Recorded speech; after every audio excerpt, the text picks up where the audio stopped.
आप देख रहे हैं BHBC न्यूज। नमस्कार, स्वागत है आप सभी का। मैं हूं आपके साथ शिखा कौशिक। यूं तो छठ महापर्व से जुड़ी बहुत सी जानकारियां गूगल और यूट्यूब पर उपलब्ध है, पर फिर भी कुछ छोटी छोटी ऐसी बातें हैं जिन्हें शायद आप और हम नहीं जानते हैं।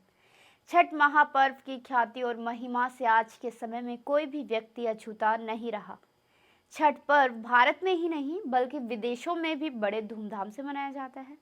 हर व्यक्ति छठ से जुड़ी हर छोटी से छोटी जानकारी प्राप्त करना चाहता है, जिससे वो अपनी श्रद्धा और भक्ति को दृढ़ बना सके। चलिए जानते हैं कुछ ऐसी ही रोचक तथ्यों के बारे में जो छठ महापर्व से जुड़ी हुई हैं। क्या आप जानते हैं कि एक विदेशी सर्वे के अनुसार भारतीय त्योहारों में केवल छठ ही एक ऐसा त्योहार है जो पूर्ण रूप से इको फ्रेंडली है। अगर इतिहास की बात की जाए तो छठ महापर्व को सबसे पहले धारण करने वाली स्त्री माता अदिति थी। इसी के साथ द्रौपदी तथा माता सीता ने भी छठ महापर्व को धारण किया था और छठ के नियमों का पूर्ण रूप से पालन किया था। छठ का महापर्व आज भी उसी तरीके और नियमों से मनाया जाता है जिस तरीके से आज से हजारों वर्ष पूर्व मनाया जाता था। छठ की परंपरा में समय के साथ साथ कोई परिवर्तन नहीं हुआ है।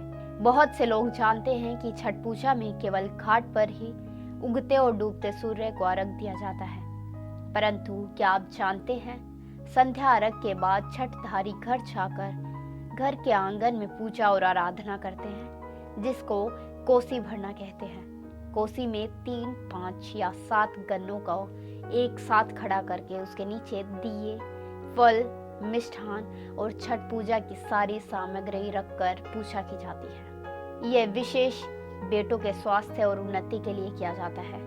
एक और रोचक तथ्य है जो चीनी से जुड़ा हुआ है। जहां पर हर त्योहार में कोई भी मीठा पकवान या मिठाई बनाने के लिए चीनी का उपयोग किया जाता है, वहीं छठ के प्रसाद में चीनी का उपयोग पूर्ण रूप से वर्जित है।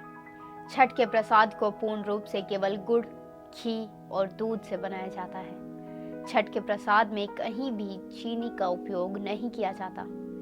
हम में से बहुत से लोग सिर्फ ये जानते हैं कि छठ व्रत में सूर्य भगवान की पूजा की जाती है, पर क्या आप जानते हैं कि छठ पूजा में केवल सूर्य देव की पूजा नहीं की जाती, सूर्य के साथ साथ उनकी पत्नी उषा प्रत्युषा की भी आराधना की जाती है। सूर्य की प्रथम किरण को उषा तथा संध्या की अंतिम किरण को प्रत्युषा माना जाता है, जिन्हें सूर्य के साथ अर्घ दिया जाता है। हम में से बहुत से लोग जन्माष्टमी का व्रत रखते हैं, जिसको टफ व्रत में से माना जाता है। क्या आप जानते हैं कि छठ का व्रत सबसे कठिन व्रत माना जाता है, क्योंकि छठ का व्रत 12 या 24 घंटों का ना होकर पूरे 36 घंटों का होता है, जिसमें पानी, तरल या किसी भी ठोस वस्तु को ग्रहण नहीं किया जाता है।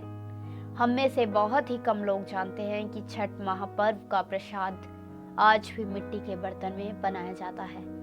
कई त्योहार और व्रत में देखा जाता है कि महिलाएं तो पूजा के स्थान पर पहुंच चुकी होती हैं, परंतु उनकी पूजा की वस्तुएं या तो उनके पति या परिवार के सदस्य द्वारा बाद में लाई जाती हैं। परंतु छठ महापर्व में ऐसा नहीं होता। व्रतधारी स्त्री कभी भी आगे नहीं चल सकती, वो हमेशा 2 से 3 कदम पीछे ही रहती है। जिस प्रकार छठ में साफ सफाई का अधिक ध्यान रखना पड़ता है, उसी प्रकार छठधारियों को व्रत के दौरान अपने पूर्ण वैभव और सुख का त्याग करना पड़ता है। हर व्रतधारी जमीन पर ही बिना सिला हुआ बिस्तर और चादर या कंबल बिछाकर ही सोता है, फिर चाहे वो कोई राजा हो या कोई आम आदमी। नहाए खाए के बाद अगला दिन खरना का होता है, जिसमें पूरे दिन का उपवास रखने के बाद शाम को गुड़ की खीर, रोटी और चावल के पीठे का प्रसाद ग्रहण किया जाता है। पर क्या आप जानते हैं कि खरना को लोहंडा और छोटी छठ भी कहा जाता है। आप में से बहुत से लोग जानते हैं कि छठ महापर्व की शुरुआत नहाए खाए से होती है, जिसमें संध्या नमक से बने दाल चावल और कद्दू की सब्जी खाकर ही इस व्रत की शुरुआत की जाती है। लेकिन क्या आप जानते हैं बिना कद्दू की सब्जी खाए इस व्रत को धारण नहीं किया जा सकता। क्या आपको पता है कि वैज्ञानिकों के अनुसार छठ तिथि को सूर्य के अल्ट्रा वायलेट रेज पृथ्वी पर सामान्य से अधिक मात्रा में सक्रिय होती हैं। क्या आप जानते हैं कि छठ महापर्व के छठ नाम के पीछे भी एक महत्वपूर्ण कारण है? कार्तिक शुक्ल पक्ष के षष्ठी को मनाए जाने के कारण इस व्रत का नाम छठ पड़ा।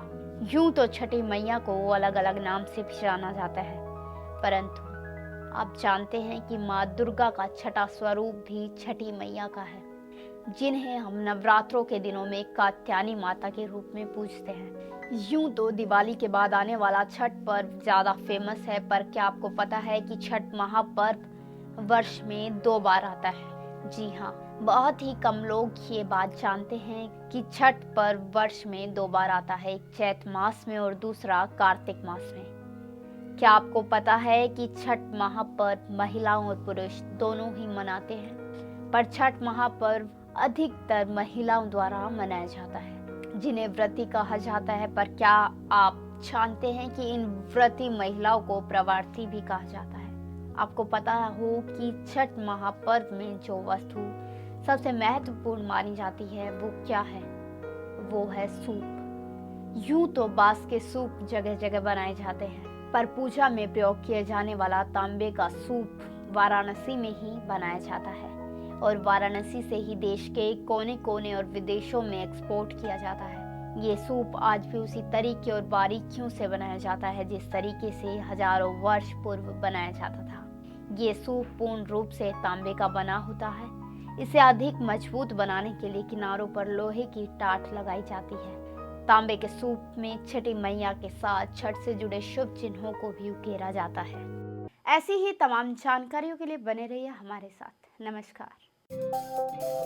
रोज की ताजा खबरें सुनने के लिए सब्सक्राइब करें BHPC न्यूज चैनल। साथ ही रोज के नोटिफिकेशन जानने के लिए दबाएं बेल आइकन। साथ ही हमें अपनी राय देने के लिए हमारी वीडियो पर कमेंट करके बताएं और वीडियोस को लाइक और शेयर करना बिल्कुल ना भूलें। आप देख रहे हैं BHPC न्यूज।